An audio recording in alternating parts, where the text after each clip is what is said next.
Well, it looks like I have started just in time. Make sure that...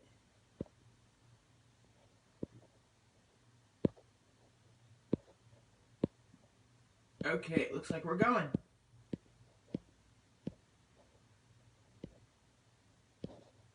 So, hopefully the video is better today.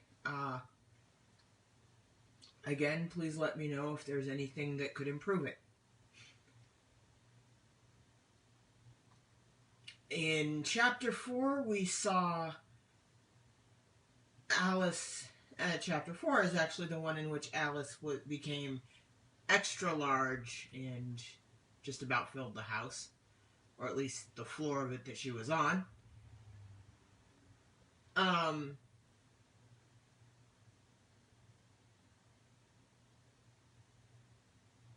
In which,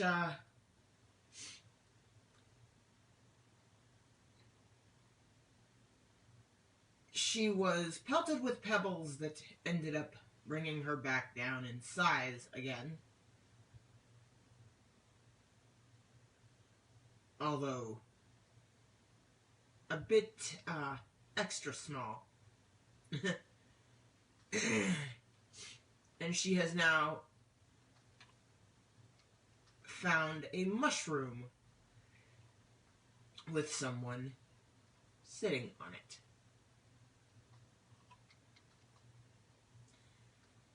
Chapter 5. Advice from a Caterpillar. The caterpillar and Alice looked at each other for some time in silence. At last, the caterpillar took the hookah out of its mouth and addressed her in a languid, sleepy voice. "Who are you?" said the caterpillar. This was not an encouraging opening for a conversation. Alice replied, rather shyly, I hardly know, sir, just at present. At least I know who I was when I got up this morning, but I think I must have been changed several times since then." "What do you mean by that?" said the caterpillar sternly. "Explain yourself." "I can't explain myself, I'm afraid, sir," said Alice, "because I'm not myself, you see." "I don't see," said the caterpillar. "I'm afraid I can't put it clearly," Alice replied very politely, "for I can't understand it myself to begin with. And being so many different sizes in a day is confusing."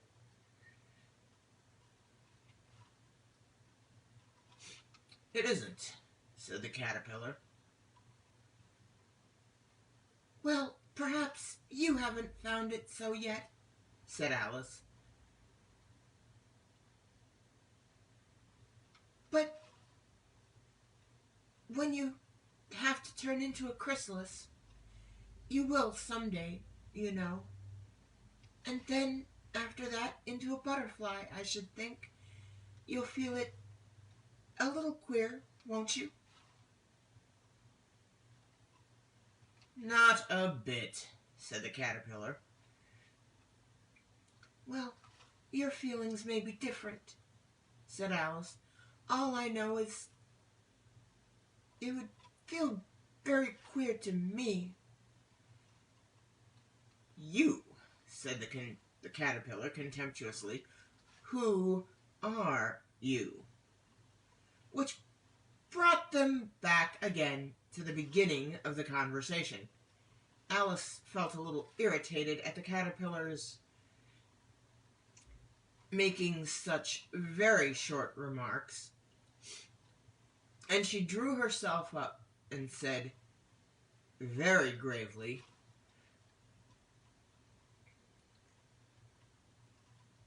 "I think you ought to tell me who you are first."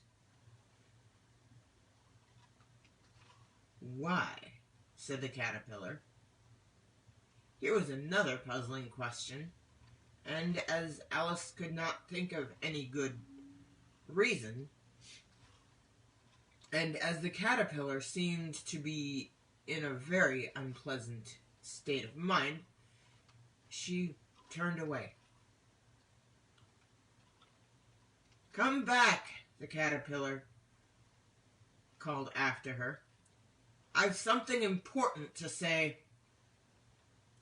This sounded promising, certainly. Alice turned and came back. "Keep your temper," said the caterpillar. "Is that all?" said Alice, swallowing down her anger as well as she could.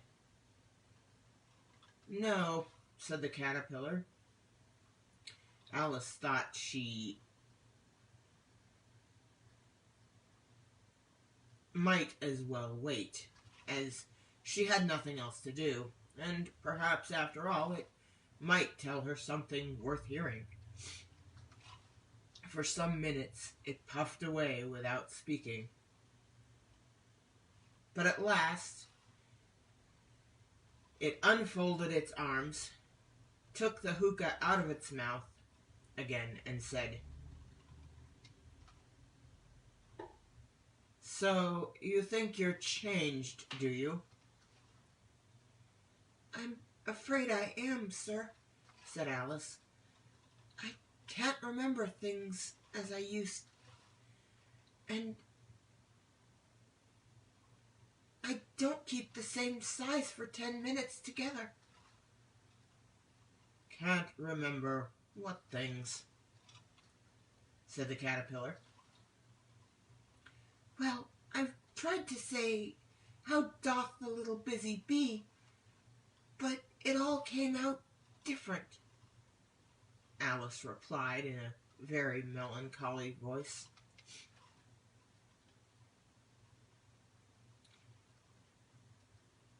"Repeat, 'You are old, Father William,'" said the caterpillar. Alice folded her hands and began.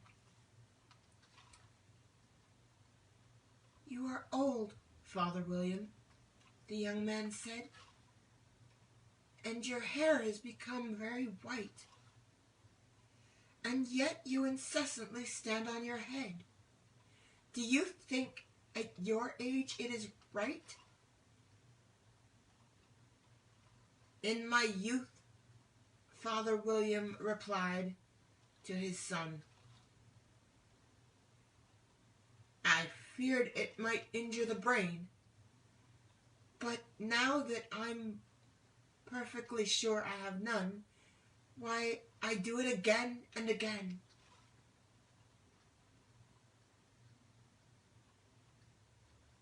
"You are old," said the youth, "as I mentioned before, and have grown most uncommonly fat. Yet you turned a back somersault in at the door. Pray, what is the reason for that?"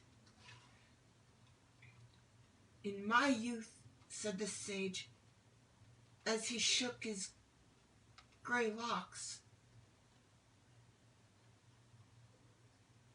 "I kept all my limbs very supple by the use of this ointment, 1 shilling a box. Allow me to sell you a couple."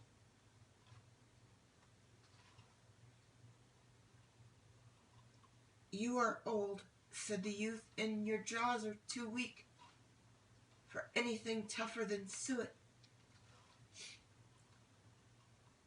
Yet you finished the goose with the bones and the beak. Pray, how did you manage to do it?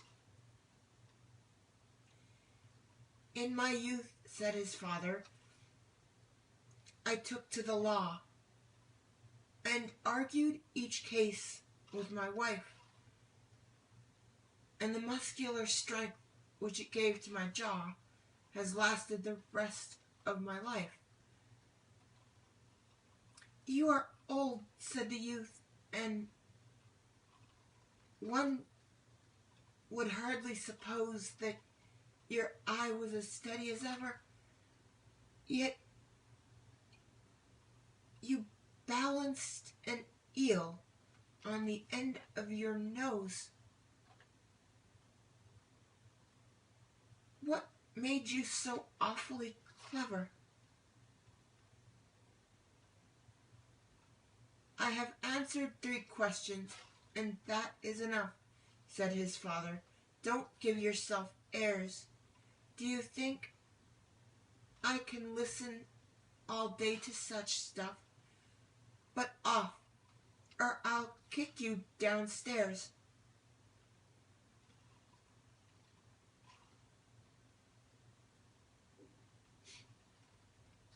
That is not said right, said the caterpillar. Not quite right, I'm afraid, said Alice timidly. Some of the words have got altered. It is wrong from beginning to end, said the caterpillar decidedly. And there was silence for some minutes. The caterpillar was the first to speak. What size do you want to be? The caterpillar asked. Oh, I'm not particular as to size, Alice hastily replied. Only one doesn't like changing so often, you know. I don't know, said the caterpillar. Alice said nothing. She had never been so much contradicted in all her life before, and she felt that she was losing her temper.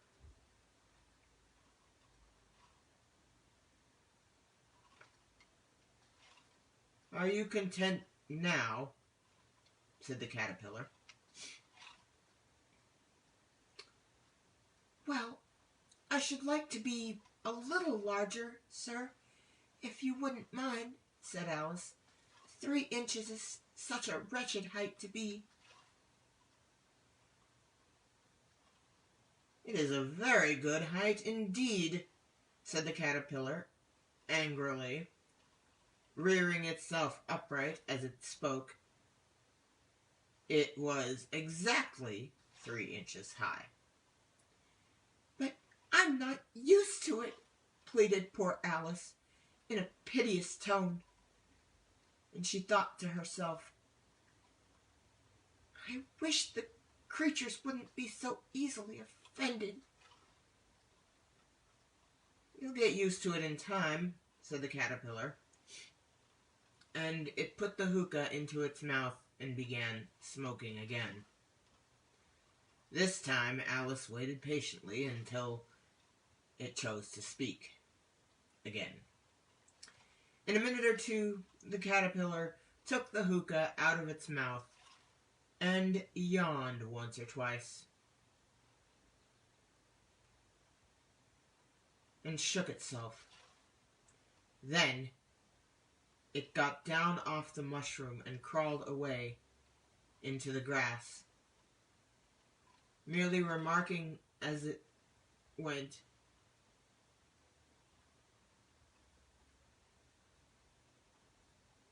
one side will make you grow taller, and one side will make you grow shorter. One side of what? The other side of what? Thought Alice to herself. Of the mushroom, Alice to the caterpillar, just as if she had asked it aloud, and in another moment it was out of sight. Alice remained looking thoughtfully at the mushroom for a minute, trying to make out which were the two sides of it, and as it was perfectly round, she found this difficult to do. However, at last she stretched her arms around it as far as they could go, and broke off a bit of the edge with each hand. "And now, which is which?" she said to herself, and nibbled a little on the right-hand bit to try the effect. The next moment she felt a violent blow underneath her chin. It had struck her foot. She was a good deal frightened by this sudden change, but she felt that there was no time to be lost, as she was shrinking rapidly. So she set to work at once to eat some of the other bit. Her chin was pressed so closely against her foot that there was hardly room to open her mouth, but she did it at last, and managed to swallow a morsel of the left-hand bit.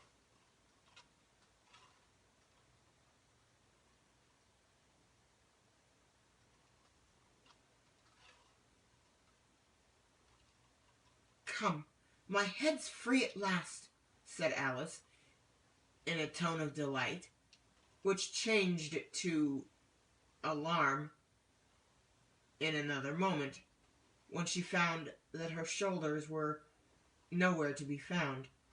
All she could see, when she looked down, was an immense length of neck, which seemed to rise like a stalk out of a sea of green leaves that lay far below her. "What can all that green stuff be?" said Alice. "And where have my shoulders got to? And oh, my poor hands! How is it I can't see you?"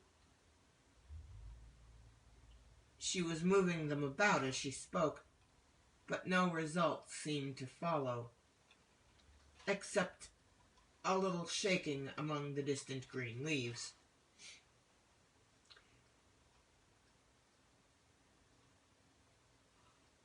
As there seemed to be no chance of getting her hands up to her head, she tried to get her head down to them, and was delighted to find that her neck would bend about easily in any direction, like a serpent. She had just succeeded in curving it down into a graceful zigzag, and was going to dive in among the leaves, which she found to be nothing but the tops of trees under which she had been wandering, when a sharp hiss made her draw back in confusion. A large pigeon had flown into her face and was beating her violently with its wings. "Serpent!" screamed the pigeon. "I'm not a serpent," said Alice indignantly. "Let me alone."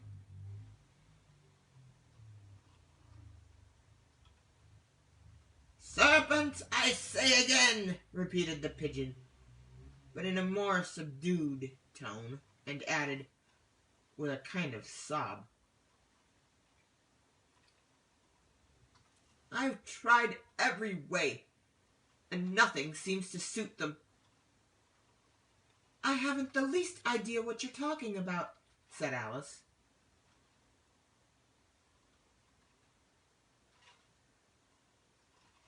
I've tried the roots of trees. I've tried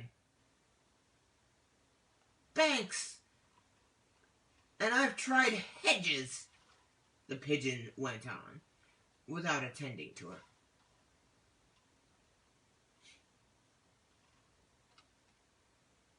But those serpents, there's no pleasing them.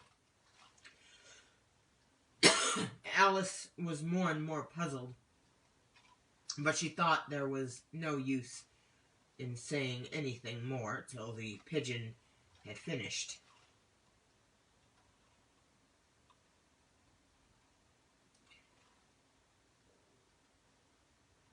As if it wasn't trouble enough hatching the eggs, said the pigeon. But I must be on the lookout for serpents night and day. Why, I haven't had a wink of sleep these 3 weeks. I'm very sorry you've been annoyed, said Alice, who was beginning to see its meaning. And just as I'd taken the highest tree in the wood, continued the pigeon, raising its voice to a shriek, and just as I think I should be free of them at last, they must needs come wriggling down from the sky. Ugh, serpents! But I'm not a serpent, I tell you, said Alice. I'm a... Well, what are you? Said the pigeon. I can see you're trying to invent something.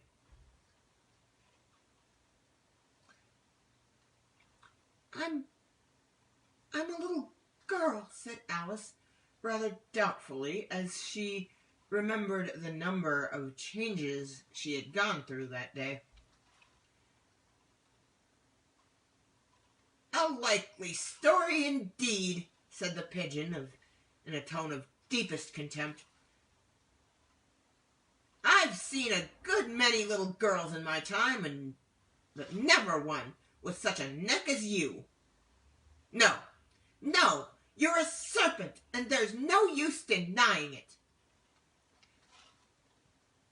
I suppose you'll be telling me next that you never tasted an egg.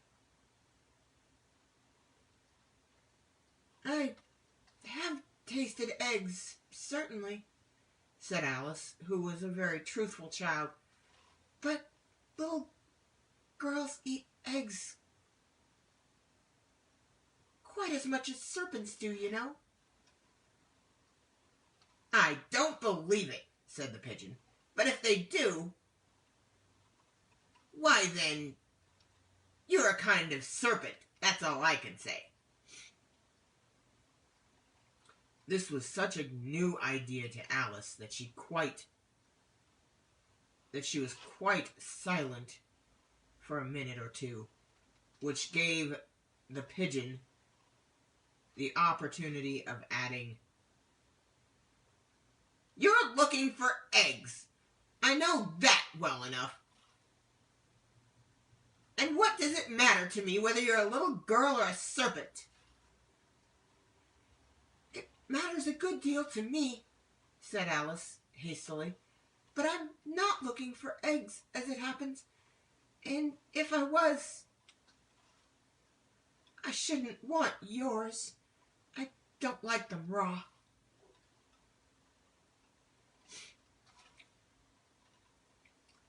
"Well, be off then," said the pigeon in a sulky tone, as it settled down again into its nest.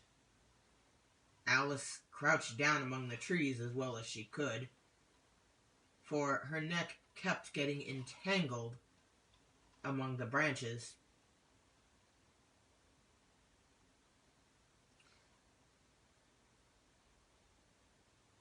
and every now and then she had to stop and untwist it.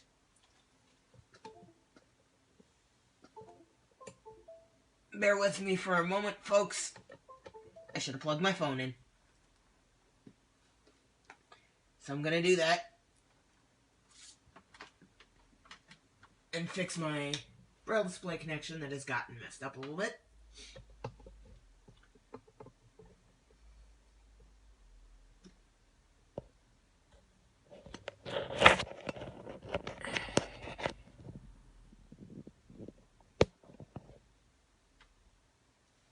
There. Now. Just reboot my screen reader again. This is when I wish I had one of those Braille displays that actually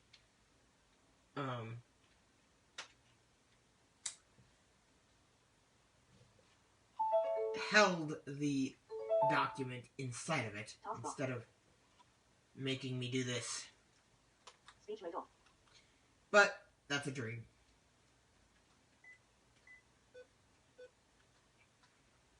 Okay.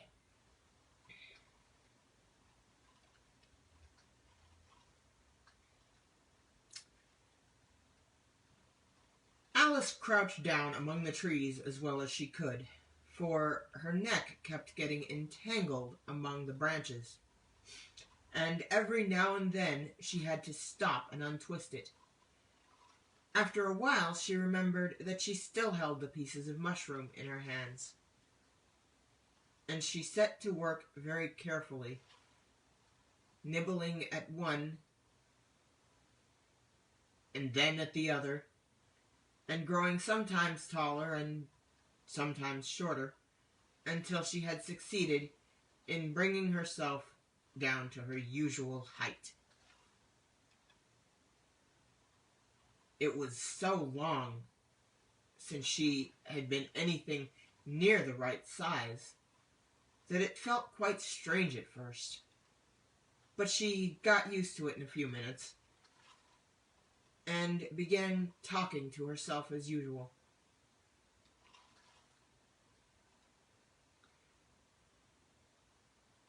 Come, there's half my plan done now.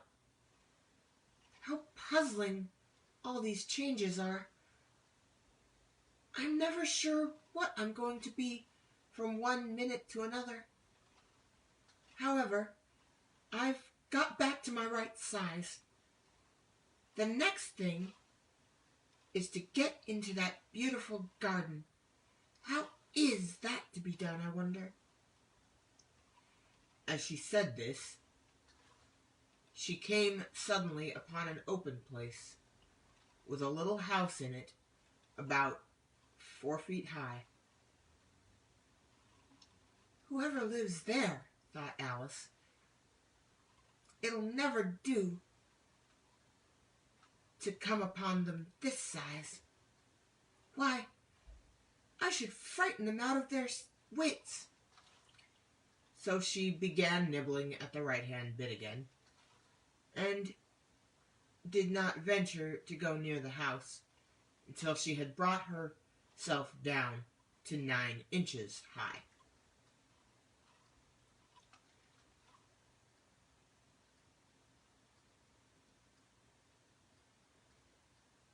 It's always interesting reading these, that especially if I haven't read through the whole chapter, just to see, you never know where it's actually going to end. So it's like, wow. These are actually going faster than I ever thought they would. So,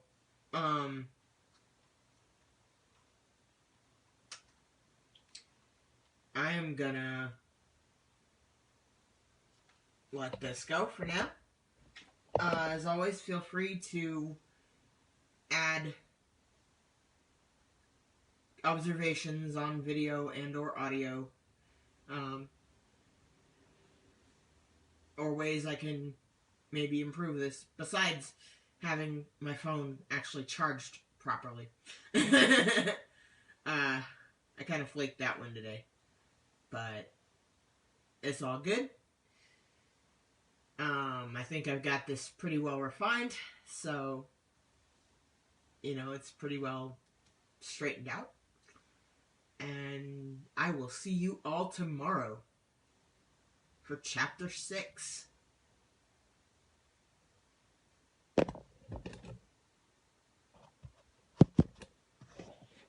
Oh.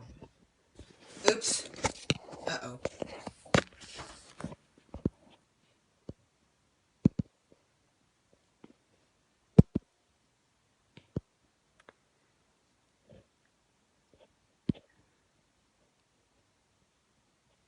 Sorry, I'm a little close up, but... Hello, Penny, and... Oh, hey, I'm facing the wrong way. And my flashlight's on. What the heck? I didn't tell it to be on, but okay. I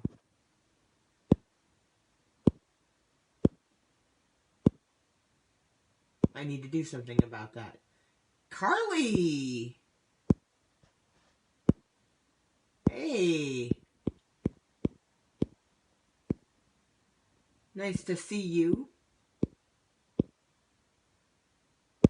There we go. I turned off my flashlight so you won't, have all of that. But nice to see all the folks that are, taking an interest and tuning in.